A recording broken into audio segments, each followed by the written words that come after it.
Regional Democratic Alliance kaladon jing Kyrmen ban Khur yak Jingjop hak election Lok Sabha lada kini ki aliang mamla kin yaibat yak vote bakila Khur hak election balala abo penpau hakila pathai Khubo General Secretary ka UDP uba Jamino Mautho but Vice President uba Alantri F Dakar kila ong baka jingyate lok ka UDP but ke HSPDP hak election balala kala yo kumba lai point sanlak vote balada ka RDA kadangla ban yaibat yak vote kansala ban Khur biang ya ka Jingjop akawai pat kaliang kaseng kala penpau ru halo ka jingmi ki jinge kaja apreng ki seng sign perthei hakiran san yalap election kila ong ba ka RDA kala tha ya ki nongelam bakin kiar na kinu ki jingya don benta hak jing penkulmar hak por yalap election.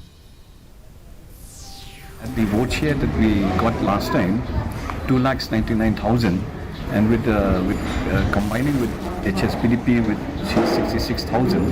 comes to a total of 3,65,000. Then our candidate will sail through this time if that vote is retained.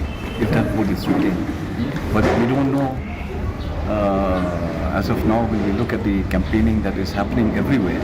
sometimes it's very difficult to make a correct assessment also. But as far as the party is concerned, because we have strong organizational roots, at the grassroots level,